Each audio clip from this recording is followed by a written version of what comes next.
અમે આપણે આવી ગયા છે હવે અહીં રીતવાણી જંગલમાં વિક્રમની કહાની શોધવા માટે. અને હવે શોધીશું ને ચાલો અહીંયા તમને બધી જગ્યા બતાવીશ. આ છે ડુંગર.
અંદર કોઈ હોઈ પણ શકે છે કેમ કે અમે ખાસ કરીને હમણાં આવ્યા નથી.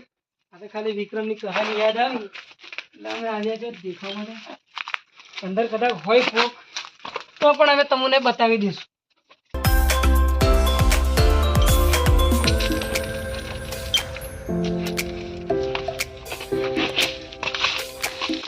छोटे छोटे तुम पाले हो पोषे हो। कौन सी क्लास में है? पहले बताई थी 12th में। क्या कर रही है तू यहाँ? कंपनी के राउंड कही थी। क्या कर रही है यहाँ? તો દોસ્તો અહીંયા એસી કરતાં પણ ઓછી હવા મળી શકે છે. આ ડુંગર નથી, આ એક રૂમ કહેવાય છે લવારીઓ માટે. તો કેમેરામેન આ બધું તમે રૂમ બતાવો. આગળ આવો, હું તમને સબ બતાવીશ.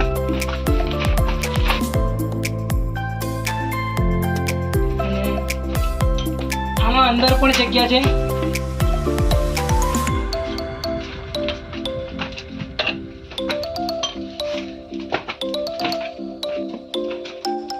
તો કેમેરામેન આ છે વિક્રમ ની મસ્ત જગ્યા, એસી વાળી રૂમ જેવી છે આ જગ્યા. તો વિક્રમ તને એવું લાગતું હશે કે તું મને લવ નહીં કરતી યાર. કેમેરામેન તમે એક વખત જગ્યા બતાવો બધી.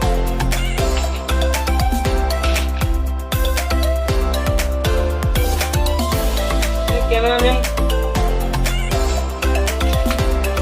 આ બાજુ પણ બતાવો તમે.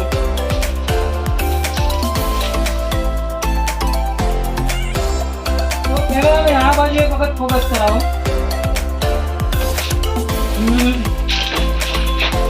જે આ બધી જગ્યા દેખાય છે તમને, અને પાણીના બોટલ પણ દેખાય છે તમને, એ બધા વિક્રમ અને વિક્રમનો માલ જ છે. અહીંયા એટલે કે દને આમ બપોર લગી યાદ રહેલા યાર. અને આ બધો નાસ્તો પાણી અહીંયા જ કરેલા, અને કિટકેટ ચોકલેટ પણ અહીંયા જ ખાધેલા યાર. તો દોસ્તો આ કહાની મેં થોડીક તમને બતાવી, અને હજુ તમને આખો જંગલ મેં બતાવ્યો નથી કેમ કે હવે જંગલ બતાવશે અમારા કેમેરામેન. પણ એના પહેલાં મારી એક વાત સાંભળો, કેમ કે આ તમે જુઓ છો આ જંગલ, તો અહીં જંગલમાં તમે એમ તો નથી કહેતો પણ 1 થી 10 થી 15 વેરના તમને લવરિયા મળી શકે છે. અને અમે લવરિયા જોવા આવ્યા નથી, અમે ખાલી ટાઈમપાસ કરવા આવેલા અને અહીંયા કહાની તમને કહેતેલા. બાકી અમારી એવી તેવી કોઈ કહાની છે નહીં. તોય તમને જંગલ બતાવી દઈએ છીએ કેમ કે હવે અમે ઘરે જવાનું મોડું થાય છે. તો કેમેરામેન એક વખત 4 મેનો જંગલ બતાવી દે.